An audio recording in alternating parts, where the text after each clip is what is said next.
else about this neck. Look at this neck very carefully. Is this neck a good curve, or is this neck two lines that come together that gives us appearance of a good curve? Two lines. Thank you. It's almost two straight lines, isn't it? But the cell turcica is pretty good, see? But I want to tell you something. I believe this is two straight lines for this reason. 6 cervical is our real subluxation here. And that's the middle of 4, 5, and 6. And what's the middle of the top part? Axis, third, and fourth. Look. You watch later as we see this patient, if you don't see that third one a little bit more posterior. Okay, we adjusted the man for 6 months, twice a week, pounded his atlas.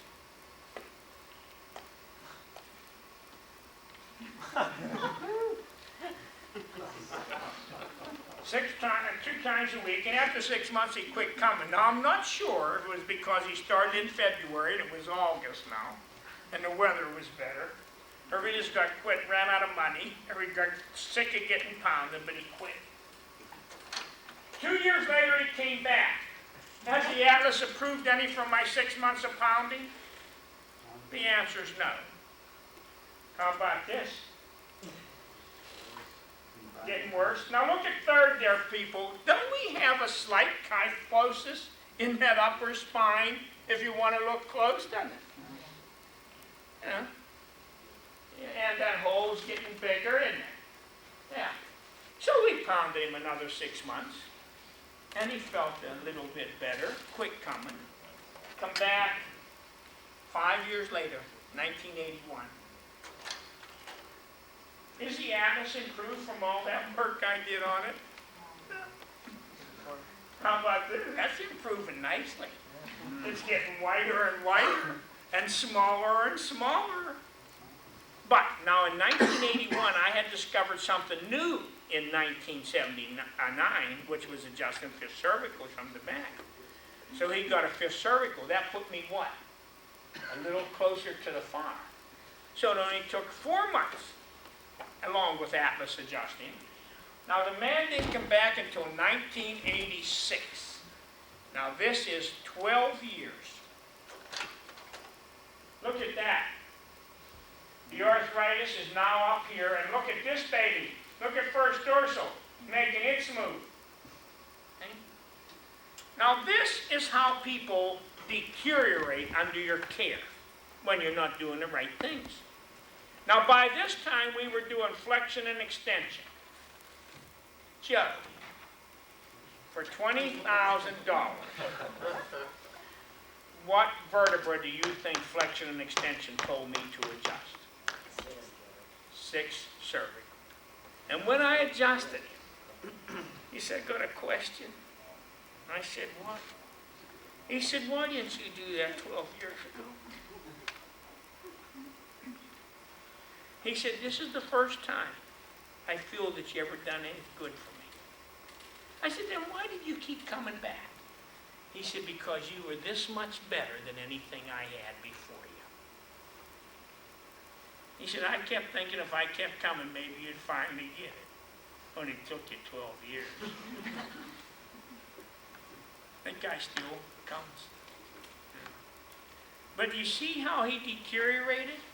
Now see, once I saw that on him, then I started looking for this arthritis.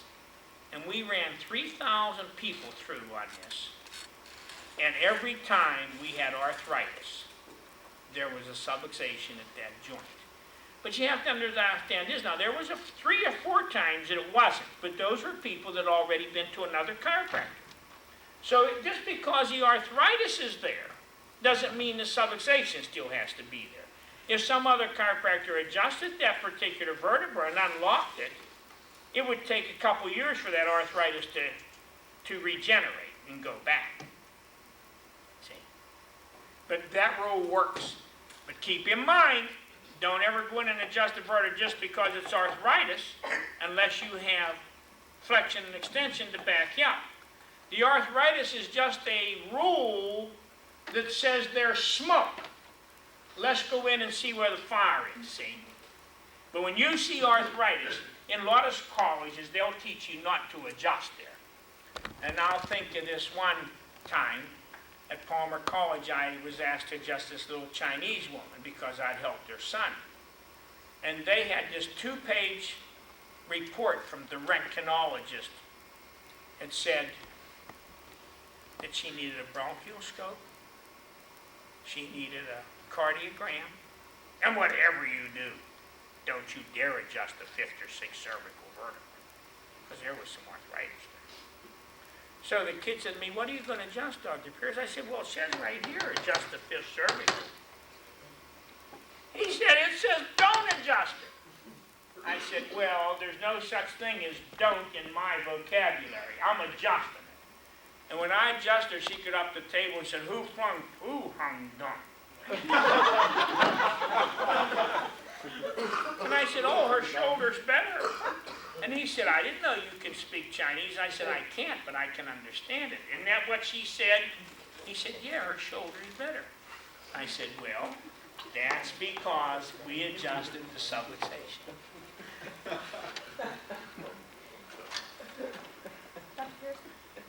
We're going to leave the pelvis go till tomorrow. You're so full of knowledge now, I can't cram anything else in there. But don't be upset, because we're going to go over this again and again, and then I'll go over the notes with you. And then we'll remember back to the pictures of what we talked about. And then we'll have patients look. Lori, what do you want? I just went on that prior view, the one you just had up. Yeah. Would you suspect T1? Oh, absolutely. T1 is the next one on the joint. The next one. Huh? Was that direct? Why did T1 go posterior? Because C6 was subluxated. The one above it and the one below it started moving back. And that would be 5 and 7. See, they're compensating, but that's not a normal compensation. They're out of compensation because 7 should compensate with 3. But you notice 3 was also in trouble there. You know, from suspecting. From that 1 second view, remember I said the kyphosis is coming here? So 7 was affected, that means 3 was affected. 6 was affected, that means 4 would be affected. First dorsal was getting affected, that would show axis was affected. You know. I mean, it all works. If you just follow these patterns, you'll find out how this works for you. Keep in mind, anyone in compensation is much easier to correct than someone out of compensation. When they get out of compensation, you have trouble. Now, all you doctors head right down, go out of the parking lot, go left, about a mile on the left, Dick Plummer's office. The office on this side, Rob will x-ray you. Well, he won't x-ray, he'll visualize you. Now, if you have any particular trouble, make sure you tell him so he can take a good look at it. You have a double PI. You.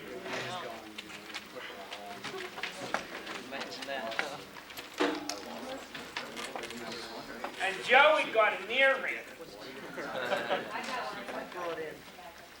Hi. How you doing? The guy said he got a few x-rays for me to read. He brought his office. Here, let's look at it over here. This is All right.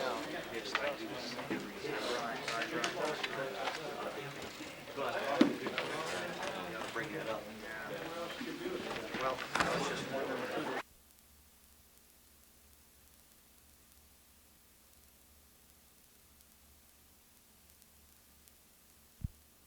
Put an atlas with the lines off of them would meet back here, and the lines off the atlas and axis would meet out here. Twice as far out. So that, is that saying then that the occiput isn't flexing on the axis? No, it is.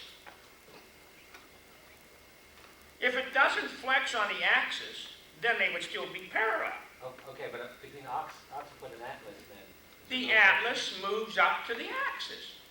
See, you're sleeping when I'm talking. No, listen, I didn't know what orientation you had those 3 lines, where you were starting with that. But there's the normal, there's the flexion, there's the extension, Okay. is what they are. So, just, then I want to make a conclusion. What's happening between the occiput and the atlas in flexion? Well, listen to me one more time. The axis moves first, Yes, away from third. Well, just shut up and listen. You don't understand.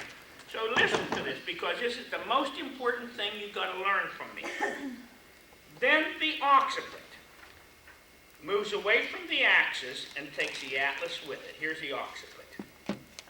Then the atlas moves by itself towards the occiput. okay. Okay? Now you got that.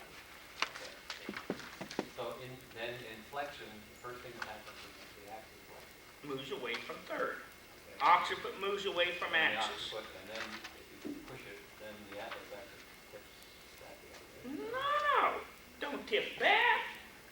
It tips up. You're like the medics. You want it to tip back to the axis. It doesn't.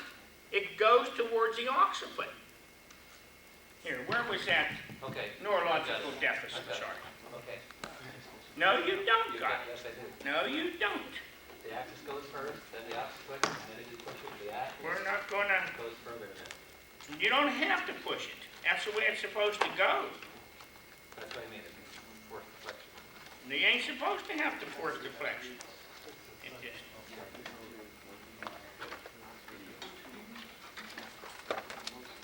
there. Now, if we drew these lines, these would meet back here. And if we drew these lines, they'd meet over there. That would give you a lopsided Z, because these two would meet twice as far out as these two meet. But this does not go back to the axis. It goes to the atlas. Occiput, I mean. The MDs are the one that says it goes back to the axis. Right, Shay? You got it. You going to be able to work tomorrow? Yeah. Is that right? Got that. Now that's the most important movement in the spine. Now you're hardly ever going to see it except in kids. Most adults don't have it. And if adults did the 5 rights every day from the time they was a kid, they'd live to be 120 years old. Because those are the exercises that make us do that. The rights that are in that book. Do we have one? Yeah, right there. Fountain of Youth. If you can keep this moving that way, you have the Fountain of Youth. That's the secret. And the more atlases are pounded from the side, the less chances you ever have of getting that moving. Atlas pounded from the side needs to be done maybe one time during the course of care of a patient, if they have it. There ain't no way, like I used to sit there and wonder when I was strictly upper cervical. Don't we ever correct anything? Here I am, been under chiropractic care all these years, and I still, every time I get sick, get pounded on the atlas, AIRP. And what's the listing of my atlas after 58 years of that? Atlas is still AIRP. I mean, I don't know about other people, but I used to think we were nuts. When people thought we were nuts, I had to agree. But whenever you don't know anything else to do, what the hell do? You get disgusted and you want to walk away. Where do you walk to? I've only been 3 things in my life. I've been a paper boy, a sailor, and a chiropractor. What the hell? What am I going to go back to being a sailor? I'm not gay, so they won't take me back there. Am I going to peddle papers? Oh, they're too heavy. People used to say to me, did you ever lift weights? No, but every night I picked up 2 paper sacks. So, I didn't lift weights for fun. I lifted weights for work. But I've never lifted a weight in my life. I hate exercise. Man, I hate that. And they're riding one of them stationary bicycles. I joined a gym thing. I went there 2 days. They want me to get my back under them bars and them up. I said, nah, that's for a jackass. It ain't for a human being. You know? That stuff is crazy. The rights are okay. They're easy. You don't have to lift no weights. But lifting weights, I did enough of that when I was carrying them papers.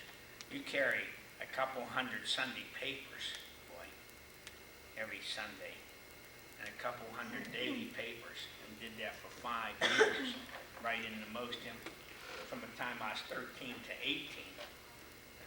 I used to make more money when I was a kid than anybody around. Back in the 40s, I was making $120 a month, part-time. Now that was a lot of money.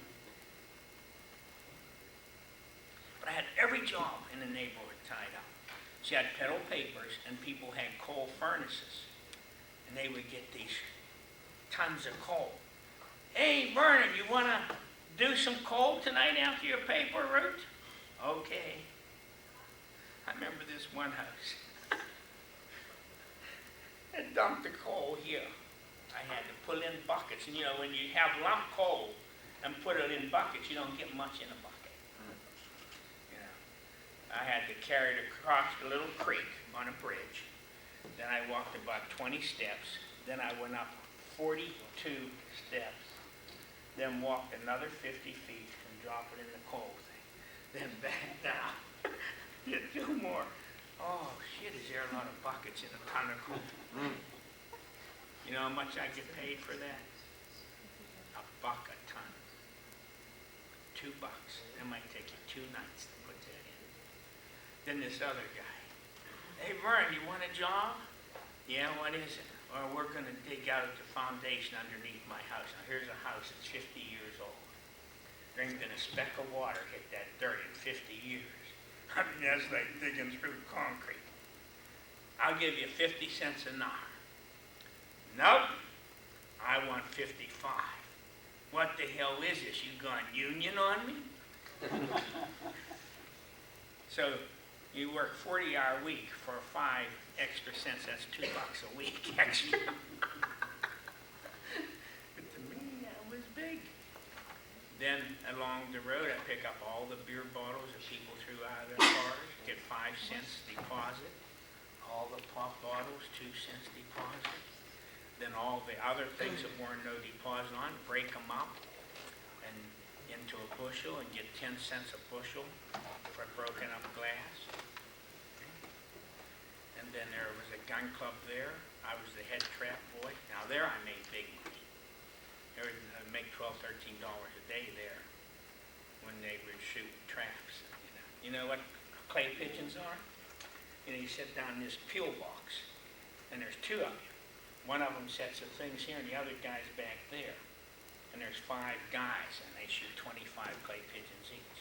And when you're back there, what they're saying to you is pull, but the words they used was unbelievable. Caught this thing. And then this big thing swings around. When you're inside, what I used to do, and there's some sign, they're about this big round, I knocked the center out of them, so that when I went out, it would go. And then this, they'd be pissed off. Sorry, that was a broken one. I didn't see it. See, you're supposed to think the broken was out. But then, after they do all that shooting, I would pick up all the shells and burn them, and then I'd get them little brass things and put them in a sack and sell them. Entrepreneur. I made a living. From the time I was in 7th grade, I was self-supporting. My dad never had to give me anything. I bought my own clothes, own bicycles, everything. But I had every job in town tied up. And when I went to Palmer College, I got there on Tuesday. By Saturday, I had a job. I worked every day when I was up there. Sometimes 6 days a week, a 48-hour week, on top of going to school. Okay? And when you people tell me how tough you have it, don't talk to me, because I've been there. I know what it is to struggle through life. But see, I had a mountain I wanted to climb, and I climbed it. Then when I got up there, I found out it was lonely as hell up there. Lonely up there. But not only is it lonely up there, everybody down below is trying to cut your legs off. So I decided to come back down. I come back down, and I built a 6-lane super highway for you young chiropractors to follow. And you know how many follow it? About 3 out of 100. Like, you kids from life are extra special. One time a kid called me from down there and he said, Dr. Pierce, I understand you're going to do a seminar down here this weekend. I said, yep. He said, you going to teach anything new this time? Now, what quarter are you in, boy? 7th. How many seminars you had? 1. I said, anything that comes out of my mouth will be new to you. I said, who the hell do you think you are that you can learn everything it took me 38 years to put together? You learned it in 1 weekend. You know what's amazing? Lately, when I do my seminars, I sit up here and ask questions. Instead of talking, I ask questions. And some of the guys have been coming to me for 10 years, can't answer. They don't know the basic rule. The first rule of my thinking. What is the first rule? Does anybody know the first rule? The very first rule that I teach them. See? Go to the gross area first. See? You know it, but you don't know it. See, so if you don't memorize these, and when you look at an x-ray, start putting all these together, if you take all these rules and put them together, there's not an x-ray that you can't read.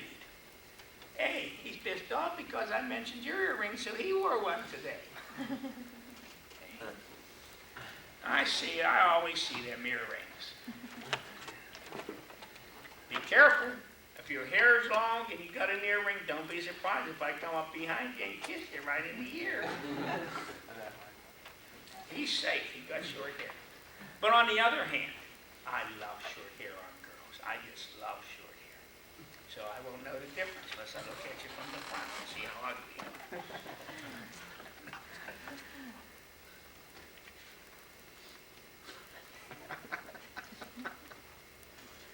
I'd like to see you with a couple of dangly earrings. One's about this long that sounds like chimes when you walk. I said, I'll buy you for Christmas. If you promise to wear them. You want pierced or non-pierced? Pierced. Okay. Are you going to pierce them for me? Huh? You going to pierce them for me? Oh, yeah. I get a hot poker. I'll pierce them both at the same time. Right through it. You going to shut that door or you going to leave it open? I was just asking, not to close it, but I'll close it for you. I don't want you to close it. I don't want Tom to get any of this information. Might be dangerous. It's okay, he's deaf anyway. It's all right, he's got the microphone in the ceiling, so you don't have to worry. I might go over his head anyway. I gave a lecture at school one time. I turned Tom every color but white. It was funny. All the students were sitting there looking at his face. I had the room full because I told everybody in town I was going to lecture. I talked about the Tooth Fairy, Santa Claus, and the Easter Bunny. It's like a tennis match, everybody ran back.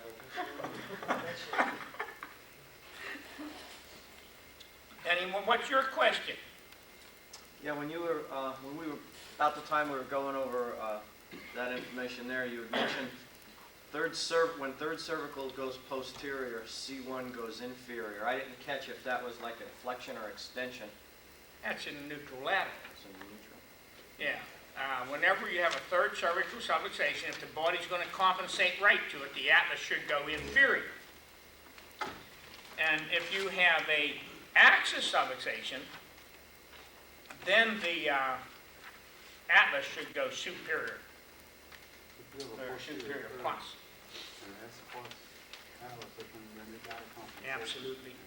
Anytime you have anything out of compensation, you have a lot harder work to do. because anything out of compensation is when you adjust one vertebra and it adversely affects another one. And that is where you have trouble. You got that? So then if C2 goes posterior, you wind up with a superior plus plus? Is that what you said? Yeah, but C2 never goes posterior. Yeah, that's the part I missed. It tips. It tips posterior Rocks. or tips forward, but it never goes posterior. Rocks. It only tips up or down. And if it tips up, that's the subluxation of, when it tips down, it's usually a compensation to a fifth cervical. But when it tips up, it's a subluxation. Very seldom when it tips down is it a subluxation, it's a compensation. And when it tips up, that's Up. technically posterior? Absolutely, because when it tips up, and the atlas, you're doing this thing. And then that's when Atlas goes superior. Yes, under normal conditions. And if it, If it happened to be, if the atlas is inferior with that type of condition, you really have a problem. Yeah, Then you got to consider torn ligaments and stuff like that. and if it goes anterior or tips forward, you wind up with a C5? No, I said, no. Boy, this guy gets it all backward. Yeah, well, If you get a C5, it usually tips the axis forward because that's a compensation to the C5. Now see, there's two things you have to do in chiropractic. You have to be able to structurally change the spine. And when it's structurally changed, then you have to make sure it's moving within that structure. That's the secret of chiropractic. How do you approach patient fracture C2 spine? Now it makes sense. And she also has a body curve, I've been there a long time before that. I'd probably go right after the kyphosis. And the axis is moves forward on the C2. Well, I'd have to look at the case. And how old is it? It's not out about it, but Oh, well, then I'd wait a while before I do no heavy adjusting on her right away. I use instrument on her. But I've adjusted a third cervical by hand underneath a neck that had the occiput removed, had the atlas atlas posterior arch removed, and had the spinous and lamina of axis removed, and I adjusted the third cervical by hand. She had shunts in her head, everything. So I'm not afraid to adjust anything. Now that day when I adjusted her, she had been sick for like 3 years. And I adjusted her, and when she got off the table, she started crying. And I guess I looked like a guy who's about ready to have a heart attack because everyone said someday I was going to break a neck. I thought, uh-oh. Oh, but then she was crying. If I'd broken her neck, she wouldn't have been able to cry. So she was crying, and she looked at me. She said, "Don't be scared, Dr. Pierce." Oh, who's scared? She said, "I'm not crying because I'm injured. I'm crying because the pain I had in my arm for 3.5 years is gone." It's like that. 10 visits, I discharged her. Never saw her again for 2.5 years.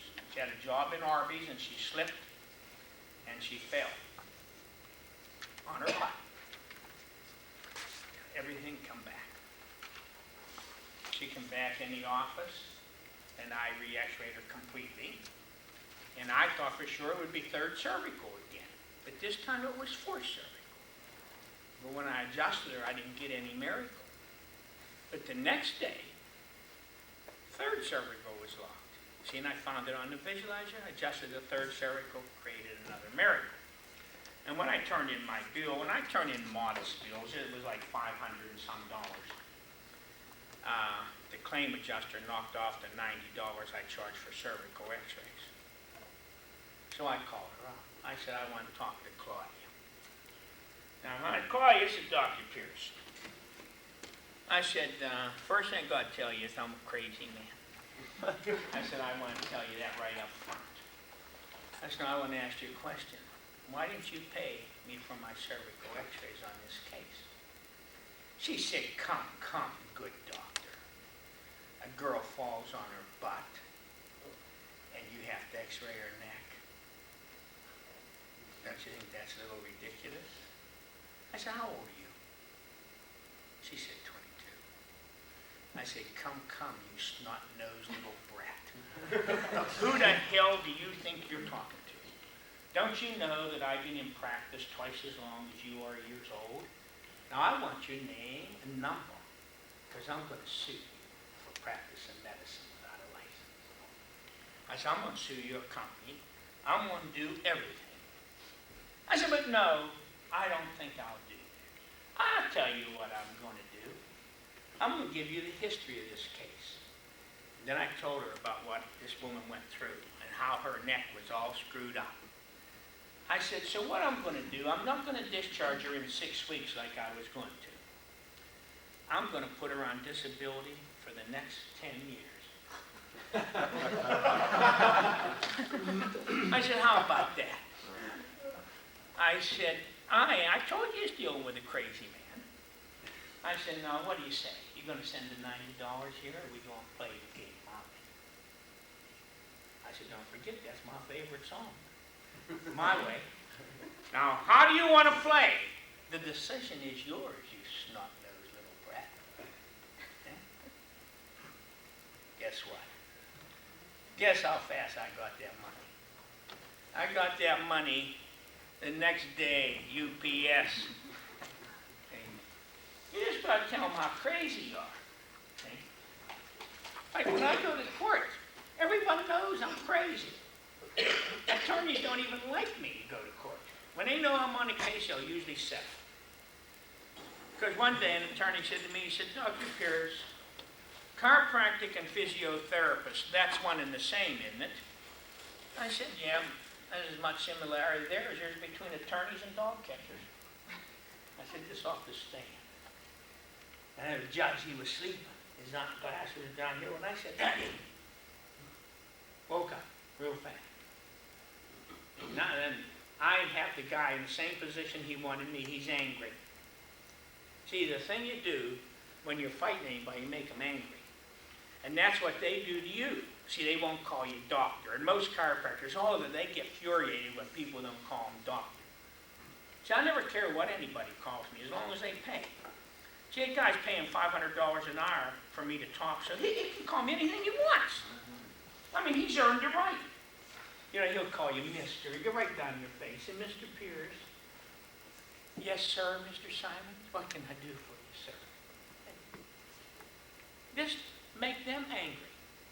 So I made him angry when I said he was like a dog catcher. Then he come back and he said, chiropractic and masseuse, that's one and the same thing, isn't it? Then if you really want to piss somebody off, depends on what color they are. Either call them boy or my young friend. My young friend. If that's the best college you got in attorney school, if that's the best education you got, I suggest you go back and get yourself a Webster dictionary. I said there's a big difference between chiropractic and massage. I saw down in Atlanta, Georgia, right by Life College, there's a chiropractic office down there that says chiropractic and masseuse, a perfect combo. I went in for a sandwich. The perfect combo. This set's a block from me. You ever see that? It's right down the street from Life College. Masseuse and chiropractic, the perfect combo. Don't you guys see that? What do? Go to school with your eyes closed? But when you go to court, you just have to be prepared. I'm going to go to court next week on a $1,250,000 lawsuit. I just love to go to court. One day I went to court, I got the judge's wife, the court recorder's husband, 6 people from the jury, and 3 people from the galleries for patients. I come out of there with 11 new patients. It's like doing a lay lecture. Educate everybody. You know, the guy will ask you all kinds of crazy questions. Like people say when you go to court, you better know how to do orthopedic and neurological exams. The only one I know is Valsalva's test, and I'm afraid to show him that in court. That's the only one I know. So when they ask me, Dr. Pierce, did you do orthopedic exams on this person? No, sir. Why not? Well, by the name of the stuff, I'm not able to. It says orthopedic exam. I'm a chiropractor. I'm not an orthopedist. Do you do neurological exams, Dr. Pierce? No, sir. No. No. Why? Same answer. I'm not a neurologist. I'm not qualified. Then, what do you do, Mr. Pierce? See, you're not a doctor no more now. You're a mister. Now he thinks that's going to make me mad. I do a chiropractic analysis, sir. Turn the other cheek after I learn. Let them call me anything they want. Then he has to ask me one more question. What's that? Now guess whose ballpark we're in. You know, if I get monkeying around with neurological exams, they could bring someone in that could really make me look bad. Okay, number one, I wouldn't know where the hammer was, or the pin. I wouldn't know where they were because I don't have them. But then I say, Your Honor, to describe this, I'm going to have to bring in some equipment. Would that be okay? Well, certainly. Dominic, bring in the TV, bring in the recorder, bring in my tapes, bring in the rulers, bring in the x-rays. The judge says, you better get down off of here. He says, remember, you're under oath now, but you get down, you don't have to stand here. Get down here and tell us all about this. This guy here, I object. Overruled. You asked a man a question, he has a right to answer it. And, this judge was the best I ever worked for. Before we ever started, he said, is there anyone in here that has ever had any problems with a chiropractor? Or any member of your family ever had problems with a chiropractor? Because if you do, I don't want you on this jury. Because I have a chiropractor going to testify. This is the judge, not the attorney. And he said, I don't want anybody on here that's biased in any way against chiropractic. And boy, was he a good judge. He was just great. He just protected me all the time. You asked a question, he just answered it. So I'm taking 35 minutes.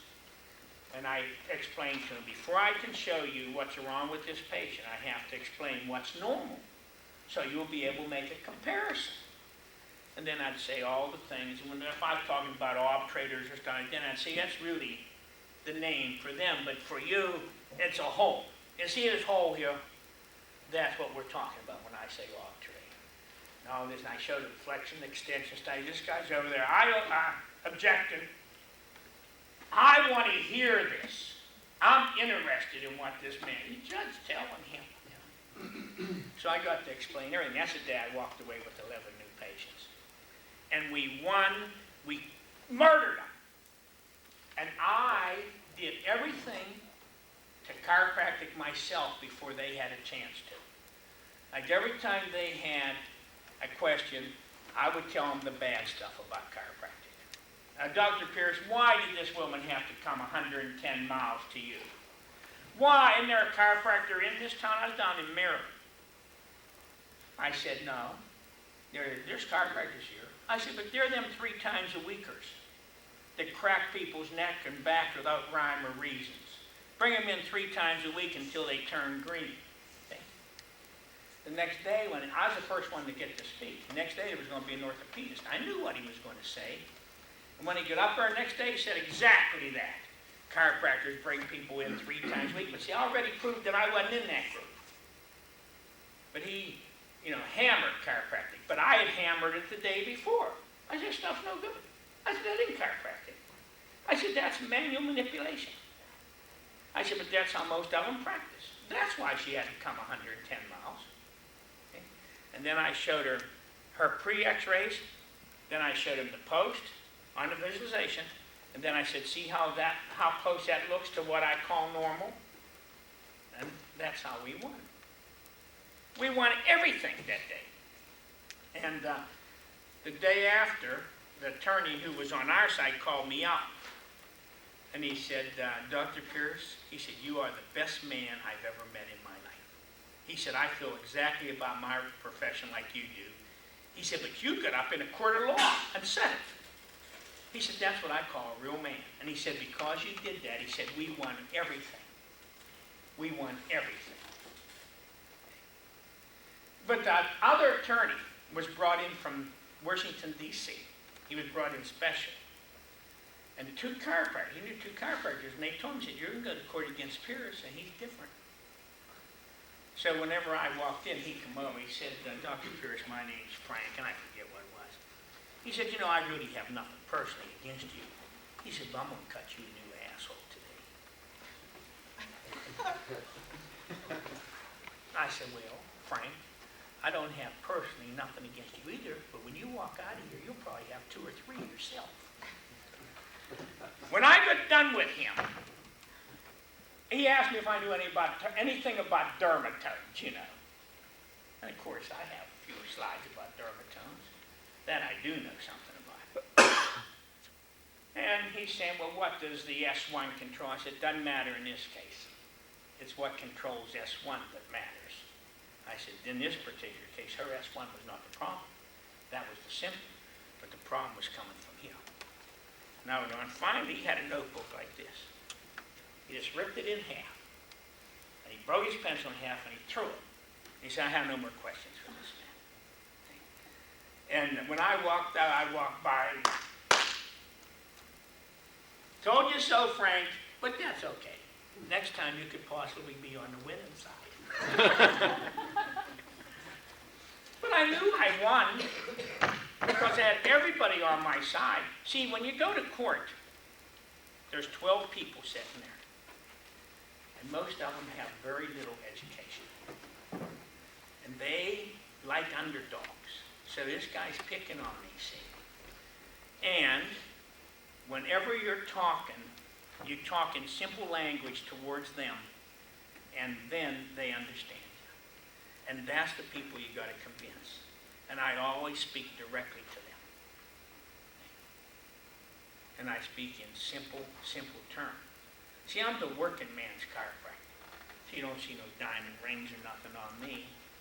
I don't flaunt my success in front of my patients, wearing big diamond rings about that big and driving Zimmers and stuff like that.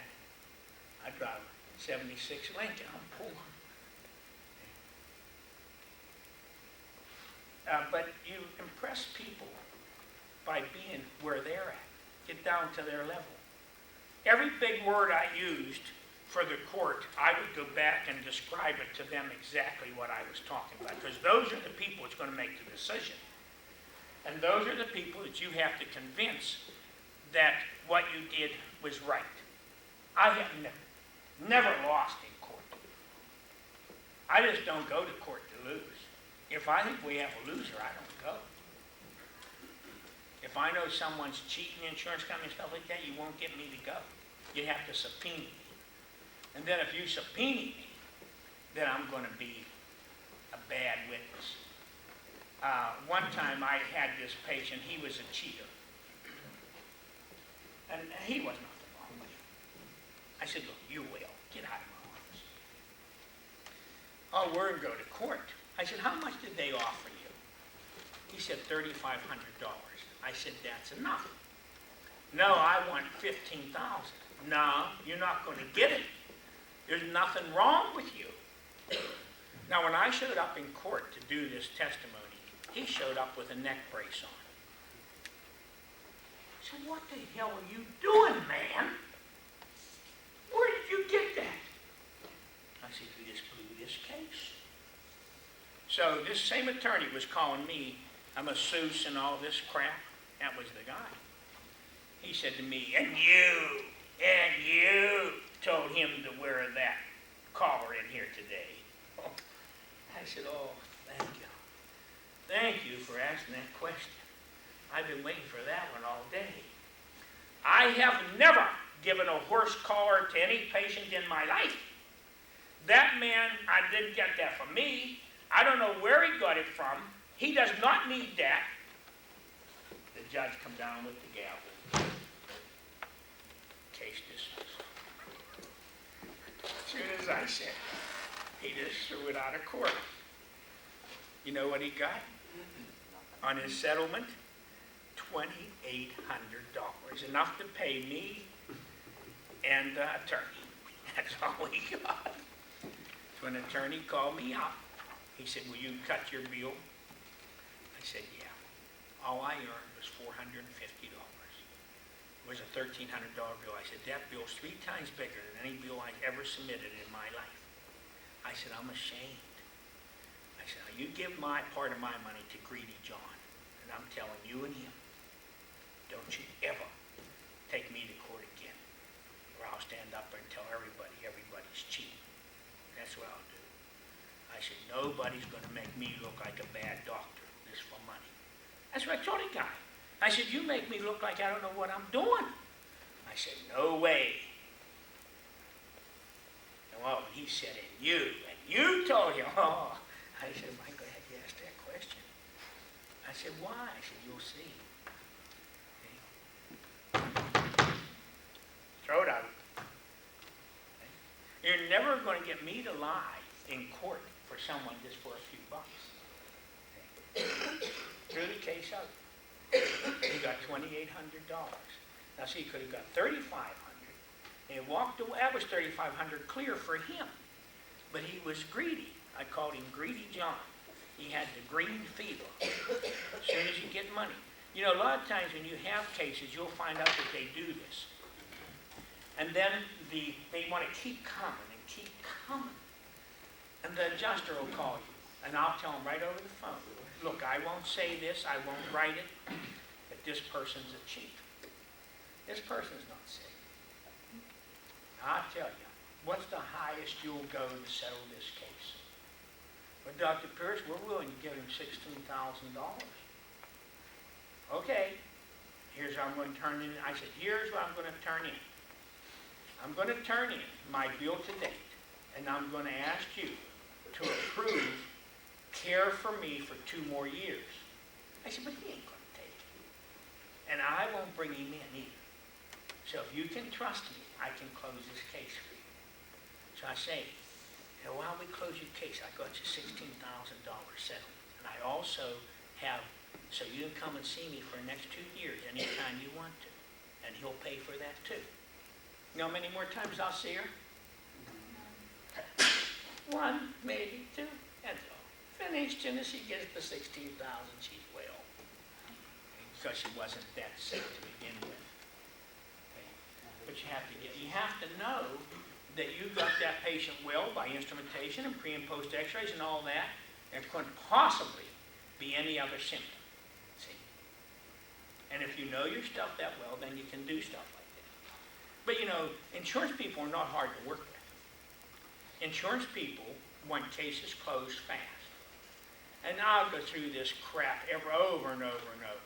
I'll call them and say, I got this patient. Is it okay for me to take care of him? No, it isn't, Dr. Pierce. It's not okay because they've had 3 years of chiropractic care, and that's all we're going to pay for. I said, well, suit yourself. I'm going to take care of the patient anyhow. Then when I get him well, I'll come back after. And then you can pay me if you want to. Or if you don't want to pay me, then we'll go to court to prove that you're going to pay. The choice is yours. So all I'm telling you is this. You can pay now or you can pay later. But I'm guaranteeing you that you will pay. See? And then I'll go ahead and get the patient well. And then I'll find an attorney. And then we'll go to court and win. See? But basically, once you get them well, and you tell them that they're well now, they're ready to settle, a lot of them will say, geez, thanks. I'm sorry that I was rude to you to begin with. You're not like the rest of them. See, but the thing is, we're not fighting the medical profession. We're fighting the history of the chiropractic profession. That's what we're fighting with insurance companies. It isn't the medics. The medics have just as much trouble with insurance companies as you do, believe it or not. See, I know when my mother-in-law was dying, the surgeon would say, Dr. Pierce, I got to do something. I ain't allowed to keep her in the hospital. He said, they're on my back all the time. So I got to do something. You know, because I said, I don't want nothing done. Well, I got to do something. Otherwise, you've got to put her out of the hospital. I just want her to die. Can you kill her? You know. But they're on them just as much as they're on you. The only thing about the medics, they're just a little bit more together. And they're a little bigger. So they can't hit them quite as hard. But they don't like them either. Insurance companies don't like anybody except premium payers. They're great on they like premium payers. They'll even call you up. Hey, Dr. Pierce, you got that new building. When are you going to come over and put some insurance on it? See? But when you have a fire, they have to pay you in 90 days. They'll pay you in 89. On the 89th day, they'll pay you. Up till then, they'll do everything they can to prove you're an arsonist. Okay? I had a fire. They had everybody after me. The fire marshal, everybody was out there saying, we heard that you set this fire. I said, well, if wishing it down makes me an arsonist, put the cuffs on it. I said, but unless you can prove I'm an arsonist, don't ever mention that to me again. But I said, I wished it would burn down, and it did. I said, so if that makes me an arsonist, then I'm an arsonist. But I had nothing to do with it. So, you have to be prepared for court. And the main secret about going to court, remember that everyone else in that court is only human. And if you're a specialist, then in that court, you are the only one that knows what you're talking about. See, they can't bring anybody in court that I'm afraid of. Now, if I start getting over in the neurological field and the orthopedic field, I would look awful bad. They could bring someone that could really snow me. But they don't have a chiropractor they could bring in to snow me. Any chiropractor comes to court to me, he's going to get his ass whipped. I guarantee it. Okay? Because when it comes to chiropractic, I know what I'm talking about. And I stand there and prove it, so I'm not afraid of them. But I am afraid of neurologists and orthopedists because they can do them tests better than me because I don't want to do them. I don't know. I learned them just enough for 2 days. I memorized it. And then as soon as I passed the board, I quit. I forget them again, throw them away. Not enough storage room in this hard computer up here to keep that garbage in there. But everyone says, oh, you couldn't get away with that in California. You couldn't get away with that here. You couldn't get away with it. You can get away with it anywhere if you can convince that jury. See? So it doesn't matter. I am not going to learn orthopedic and neurological exams and get in there and have them ask me questions that I can't answer. See? I mean, one time I went to court and somebody else had written all this stuff down, and they said, what'd you do? And I couldn't pronounce the words, let alone do them. You know. What's this cervicalgia? What? Cervicalgia? Wonder who wrote that? You know, because I ever all write down is subluxations. Cervicalgia and all the brachial neuritis and all this crap. I thought, oh, God, I hope we don't get too deep into that. Because I have no idea what I'm talking about. See, because in my office, when girls do insurance forms, they make the diagnosis as up. Because I don't know nothing. I should look in the book and give them a couple names. Something on the neck, something in the back. I don't know what it's called. Okay. But just write them in there. So then when if I'd have to go to court on that case, oh my God, what's this guy got? It looks like he's dying. Okay. Cervicalgia, brachial neuralgia, all these big names, 702 and 805. But see, I don't bother with that stuff. See, and when I got the new clinic, I won't take care of anybody unless they want to pay cash. I quit insurances, I quit Medicare, I quit welfare, I quit everything. I don't want to take care of anybody unless they want to pay cash. Now, it doesn't have to be a lot of cash. It could be a couple dollars, it could be anything. But I am not going to spend the rest of my life dealing with people like a Hillary Clinton. See, I don't want involved in that. I hope they leave me out. If they include everyone else, I hope they say everybody but Pierce. I don't want nothing to do with them. That's allowed. I got so many lawsuits pending from Medicare, it isn't even funny. You're only allowed 12 visits to take care of the sickest people in the world. The sickest and oldest people in the world. If you're that good, why didn't they come to us first? You know, that's what a guy said, you know, I heard when you come to a chiropractor, all you need is one adjustment. I said, then you must be nuts. You've been sick for 45 years. But you know a guy who's going to get you well with one adjustment? Why didn't you try him first? You know, what is the logic to this type of thinking? You go to a chiropractor, you only have to go 1 or 2 times. Oh, good. And I'm supposed to take all this stuff and get you well. Everybody else failed, but I'm supposed to do it. No. You sit down, tell that patient how sick they are. And if they don't agree to your terms, then don't accept them. That's all there is to it. Don't aggravate yourself out. You'll just die. See? You only need about 1 or 2 patients a week. So I charge $1,000 a week. So I only need 2 patients. $2,000 a week is all I need to live on. I can live like a king. I'm not like Randy Johnson, just got $20 million for playing baseball for 4 years. He needs a lot of money, I don't. $2,000 a week's enough. And there's at least 2 people in this world who will pay me $1,000 a week to come and see me. But I quit everything. When I move into the new clinic, I just won't talk to another Medicare person. Welfare people. I spent 40 years doing that. Somebody else can do it. I've had it. I'm just finished with them. I hope that they don't pay chiropractors anymore. It'll do 2 things. It'll rid our profession of all the scum in it. See, I saw an ad last night in the paper. No, I think it was in the, where was it? There's a check in there for $200. If you take this check, you get $200 worth of care. Yeah. What a bunch of, and here's another guy standing there like this. He's the answer to pain. Neither one of them could give an adjustment if their life depended on it. But they know how to steal $1,800. I got a patient from Osteen, $1,800 for first visit. First visit. See, so you can give a $200 discount on something like that. This man spends $35,000 a month on advertisement. $35,000 a month. They have ads in the phone book like this. You have to hold that thing. Yeah, that's alone. That's about $2,000, $2,500, $3,000 a month. Any more questions?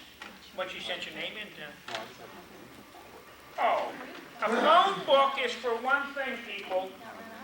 That's to keep people who's looking for you to know where to find you. That's all a phone book's for. A phone book has nothing to do. Is that enough? Can you see that? Well, I want you to see this good. We'll turn one back on. Now see, everyone accuses me of saying what the normal spine should be. This is straight out of Gray's Anatomy. There's your center of gravity line. Look at it. Goes right through the front of the middle of the head. See the curves? The only thing is they don't have as good a cervical curve in there as they should, but from front to back, center of gravity line. Right out of Gray's Anatomy. But yet, in chiropractic colleges, nobody knows where the curve should be. Well, there's 3 people that know. Michael, what did I say his name was? Leonardo Da Vinci, whatever his name was. Leonardo Him, da Vinci. Gray's Anatomy, and Vern Pierce. Those are the 3 people that know where the normal curves should be. Now that's pretty good company. When you're in with those 2 guys, that's pretty good company. I hope I could be remembered as well as they're going to be. Now that's what a normal pelvis should look like. You have to get this picture in your mind, and you've got to remember that. And when you see a pelvis like that, you want to remember. You look to the ischial tuberosities. They're the same distance from the bottom of the film. You don't have a short leg. Femur heads, sacrum, ilium, tailbone about an inch up in the pelvic opening and directly behind the pubic articulation. and lumbar straight. A spine over here that's 22.5 centimeters. The normal lumbar spine is 19 to 24. So there's normals everywhere. This man is a patient that has double sciatica. This is his pre-chiropractic x-ray. I did this purposely to show you that the pain has nothing to do with where the problem is. This man had a reverse curve of a -26, and we got him well in 2 weeks after he'd been sick for 2 years. Now see, people who measure legs to find out when to adjust, what are they going to do with this guy? Give him a PI. You know the thing about measuring legs. If this is your sole criteria, you can find a short leg on anyone. I mean, this is a